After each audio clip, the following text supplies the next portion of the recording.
बिस्मिल्लाहिर्रहमानिर्रहीम सल्लल्लाहु अलैहि वसल्लम।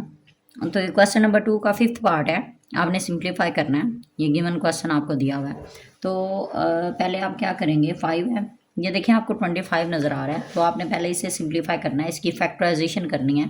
तो देखें 5 5 ज़ा 25 एंड 5 1 ज़ा 5। तो अब आप क्या करेंगे, ये 5 जहाँ 25 आ रहा है वहाँ पे आप इसके फैक्टर लिख दोगे, 5 × 5 और पावर में क्या आएगा n+1। ये 25 है, इसकी जगह पे आप लिख सकते हैं 5 × 5 और ऐसे ही ये 5 है, इसकी पावर में 2n।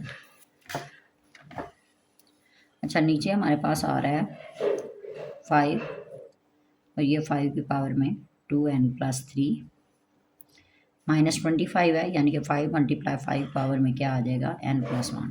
अब ये देखें, ये आ गया 5 और ये आ गया 5 की पावर में 2 और ऊपर n+1, ये भी आ गया 5 की पावर में 2 और 5 की पावर में 2n। नीचे आ गया हमारे पास 5 की पावर, इसमें कुछ भी नहीं है तो इसका मतलब है 1 है। तो ये 1 पावर जब इसके साथ मल्टीप्लाई होगी तो इनकी बेस सेम है।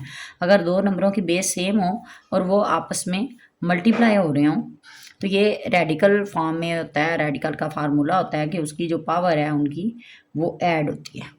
ठीक है, अगर दो नंबर हैं उनकी बेस सेम है और वो मल्टीप्लाई हो रहे हैं, जैसे ये दोनों नंबर हैं, इनकी बेस सेम है, ये भी 5 है, ये भी 5 है, ये आपस में मल्टीप्लाई हो रहे हैं तो इनकी पावर ऊपर क्या होती है, ऐड होती है, यानी कि 2n+3 प्लस ये वाला 1 लगा दें आप।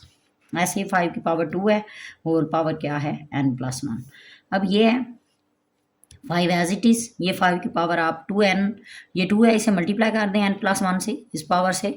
अगर दो नंबर हों, डबल पावर आ रही हो तो वो आपस में क्या होते हैं, मल्टीप्लाई, mn, इस तरीके से आ जाता है। तो आप मल्टीप्लाई करें तो 2n से मल्टीप्लाई होगा तो 2n आ जाएगा और जब 2 1 से मल्टीप्लाई होगा तो 2 आएगा। ऐसे ही 5 की पावर देखें, ये बेस सेम है तो ये फार्मूला लगा के इनकी पावर क्या हो जाएगी, ऐड हो जाएगी, 2n+2। नीचे ये 5 की पावर 2n+3 + 1 क्या हो जाएगी, 2n+3 + 1 क्या हो गया 4, और इसे मल्टीप्लाई करें तो 5 की पावर 2n + 2 1 ज़ा 2। अब आप क्या करें, जो 5 की पावर 2n+2 है उसे आप कॉमन ले सकते हैं। हमने सिंप्लीफाई करना है, चाहे मेथड जो भी हो, तो आप इन्हें कॉमन ले सकते हैं। देखिए इसमें भी आ रही है, इसमें भी आ रही है।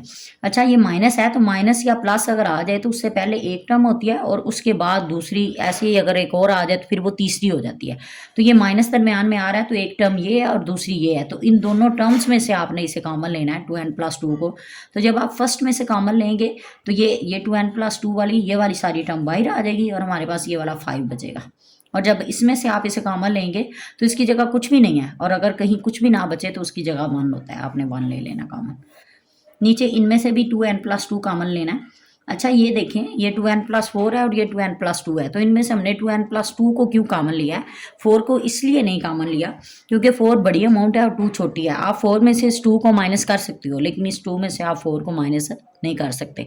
तो कॉमन लेने का बेस्ट रूल ये होता है कि आपने क्या करना होता है, कॉमन उस टर्म को लेना होता है जिसकी पावर छोटी हो, या अगर कोई नंबर है तो जो छोटा नंबर है उसे कॉमन लेना होता है।